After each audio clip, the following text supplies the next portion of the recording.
नमस्कार मित्रों, मैं डॉक्टर राधा कृष्ण आपका स्वागत करता हूं, आपका अभिनंदन करता हूं। यदि आपके पास गाय है, आप गाय पालक हैं और आपकी गाय के नीचे बछड़ी है, तो आप उस बछड़ी की पालना अच्छे से करो। आपको एक कामधेनु गाय के रूप में एक दिव्य रत्न प्राप्त हो जाएगा, क्योंकि यदि उसकी सही से पालना होगी तो उसमें दूध पैदा करने की क्षमता भी रहेगी, उसमें दूध देने की सामर्थ्य भी रहेगी और वो आपके घर को, आपके घर परिवार को संपन्नता से भर देगी, जैसा कि पहले होता था।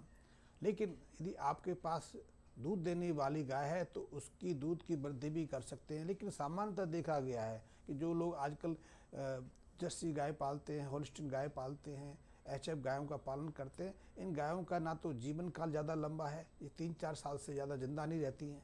ज़्यादा से ज़्यादा इनकी जो आयु है 10-11 साल से ज़्यादा रहती नहीं है। उसमें भी ये बार बार बीमार पड़ती रहती हैं, उसका अतिरिक्त खर्च आता है। हाँ, यदि आपको ये अवश्य पता चलता है कि वो 30 लीटर दूध दे देती हैं, 40 लीटर दूध देती हैं, लेकिन इतना दूध देने के लिए वो आपके ऊपर काफ़ी आर्थिक बोझ भी डालती हैं और उनके स्वास्थ्य को लेकर आपको हमेशा परेशान रहना पड़ता है, कष्ट में रहना पड़ता है। लेकिन जो हमारी देसी गाय है, जो हमारी गाय माता है, उसका बोझ तो आपके ऊपर नहीं है, क्योंकि वो खुद ही हमें स्वास्थ्य रक्षा का कारण देती है, हमारे परिवार के स्वास्थ्य का उत्तरदायित्व तो अपने ऊपर ले लेती है। तो वो हमसे स्वास्थ्य की तो आसानी रखती है। हाँ, उसकी पालना अच्छे से होनी चाहिए, उसकी सेवा अच्छे से होनी चाहिए, तो आप उसकी भी पालना कर सकते हैं। लेकिन मैं एक अतिरिक्त बोनस का रास्ता दिखाना चाहता हूँ।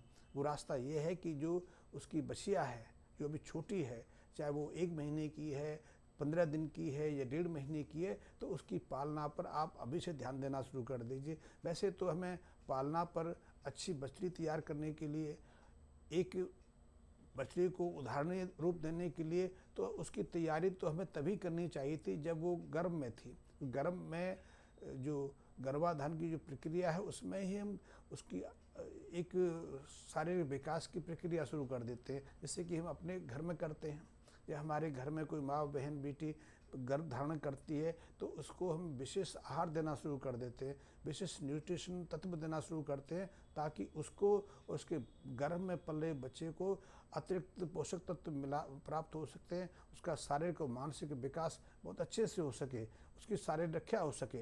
यही प्रयास हमें गाय के लिए करना चाहिए। लेकिन आपके पास तो वो वक्त निकल गया, आपके पास तो 15 दिन की बछड़िया है, 1 महीने की बछड़िया है, 1.5 महीने की बछड़िया है, लेकिन अभी भी कुछ नहीं गया। आपको निश्चित रूप से 70% उससे लाभ मिलने वाला है। यदि उसकी माँ आज 8 लीटर दूध देती है तो उसकी यही बछिया जो आपके घर में है वो उससे कम से कम 50% ज़्यादा दूध देगी। यदि आपकी उसकी माँ 8 लीटर दूध देती है तो निश्चित रूप से वो 10-11 लीटर दूध आपको देगी।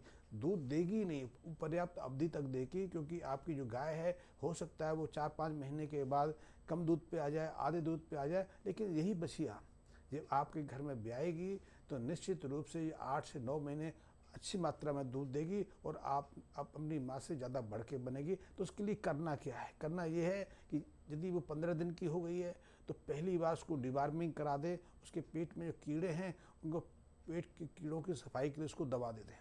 ये निश्चित बहुत आवश्यक तत्व है। जैसे हम अपने बच्चों को डिवार्मिंग कराते रहते हैं, अपने बच्चों को पेट के कीड़ों से मुक्ति देना शुरू कराते रहते हैं, ऐसे ही पशुओं के लिए भी, ऐसी गाय की बछड़ी की भी आवश्यकता है।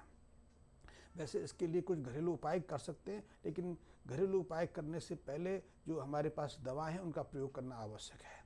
तो यदि आपकी बछड़िया का वजन 20-25 केजी है तो उसको 1.5 ग्राम की जो बॉलिश आती हैं, कीड़े मारने की दवाई आती हैं, 2 तरह की दवाएं सहजता से हर जगह उपलब्ध हो जाती हैं। उसमें एक दवा है एल्बेंडाजोल, दूसरी है फेबेंडाजोल। कोई भी आपको मिल जाएंगी साधारण से, कोई ज़्यादा महंगी भी नहीं है। 5-10 रुपये की टेबलेट हैं, 5-10 रुपये की बॉलिश हैं। तो इनमें से एक बॉलिश आप अपने बछिया को सुबह खाली पेट खिला दीजिए। कोशिश करिए रात को जो उसको उसकी माता का आप दूध देते हैं वो थोड़ा कम मात्रा में दें, या दूध दे दें तो सुबह प्रातःकाल बोलस देने से पहले उसको थोड़ा सा गुड़ खिला दें। और गुड़ खिलाने के 10-15 मिनट के बाद वो बोलस 1.5 ग्राम से ज़्यादा ना हो, क्योंकि अभी उसका वजन 20-25 किलो से ज़्यादा नहीं हुआ। तो 20-25 किलो के लिए 1.5 ग्राम के आसपास बोलस पर्याप्त है, तो आप उसको वो खिला दीजिए। और उसके 1-1.5 घंटे के बाद उसको कुछ भी आप खाने को दे सकते हैं। 1-1.5 घंटे तक उसको भूखा रखिए, बिना किसी चीज़ की रखी है। ये बहुत महत्वपूर्ण है कि इतनी देर में जो बोलस से जो दवा है उसके पेट में जाके, उसके ह्यूमन में जाके अपना कार्य कर पाएगी और जो कीड़े हैं उन पर अपना प्रभाव दिखा पाएगी। तो आप ये प्रयोग करिए और उसके बाद हर महीने या फिर 1.5 महीने के बाद एक बार उसको डिबार्मिंग कराते रहिए। वैसे तो 15 दिन का अंतराल बताते हैं, लेकिन मैं आपसे जो प्रयोग करा रहा हूँ वो 1.5 महीने 2 महीने के अंतराल पर उसको 6 महीने तक होते होते उसको 3-4 बार डिबार्मिंग करा दीजिए। ये बहुत महत्वपूर्ण है। इसके अलावा डिबार्मिंग कराने के बाद उसको 3 दिन तक कोई भी लीवर टॉनिक, कई तरह के लीवर टॉनिक मिल जाते हैं, आप उनका प्रयोग करा सकते हैं।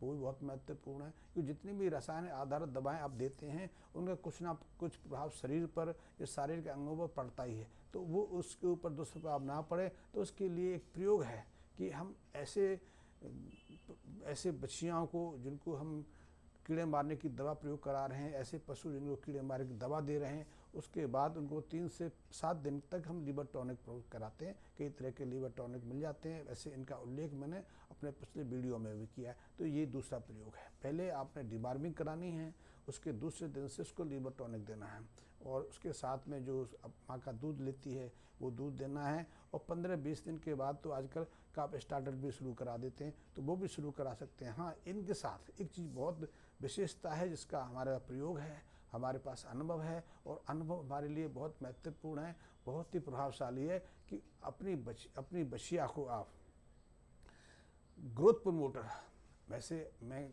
किसी कंपनी का नाम नहीं बोलता, आप किसी भी कंपनी का ले सकते हो, लेकिन हमारे पास बंसी ग्रोथ प्रमोटर एक कंपनी बनाती है, पंजाब की कंपनी है, उसका बहुत प्रभावशाली है। हमने बहुत सारे बच्चियों पर उसका प्रयोग किया है। आप उसका नियमित रूप से 25-30 ग्राम सुबह, 25-30 ग्राम शाम को उसको सेवन कराना शुरू कर दीजिए। मात्र ये प्रयोग करके देखिए कि आपकी बच्चिया का वजन प्रतिदिन 700 ग्राम से लेकर 1 किलो के आसपास बढ़ने लगेगा और 6 महीने के होते होते उसका वजन 60 किलो के आसपास हो जाएगा। उसकी शारीरिक वृद्धि होगी, अंगों में अतिरिक्त विकास होगा। और ये बहुत महत्वपूर्ण है क्योंकि यदि नियमित रूप से आप उसको ग्रोथ प्रमोटर देते रहेंगे, नियमित रूप से उसको काफ स्टार्टर देते रहेंगे, इसके अलावा उसकी जो चारा की व्यवस्था है उनके बारे में अगले वीडियो में विस्तार से बताऊंगा, देते रहेंगे। और पहले 6 महीने तक 1.5 से 2 महीने में एक बार डिबार्मिंग और उसके बाद साल में कम से कम 3 बार डिबार्मिंग कराते रहेंगे, तो निश्चित रूप से आपकी जो बच्चिया है, जिस बच्चिया की आप तैयारी कर रहे हैं, वो 1.5 साल के बाद पहली बार हिट पे आ जाएगी। पहली बार वो ऐसे सिम्टम, ऐसे लक्षण प्रकट करने लगेगी कि वो मैच्योर हो गई है, अब वयस्क हो गई है, अब वो गर्भ धारण करने की स्थिति में है। लेकिन पहली बार यदि वो हिट पे आए तो आप उसको प्रेग्नेंट ना कराएं। अगली बार 1-1.5 महीने के बाद उसको प्रेग्नेंट करा सकते हैं, यानी कि जब वो 18 महीने के आसपास हो जाए तो उसको प्रेग्नेंट करा सकते हैं।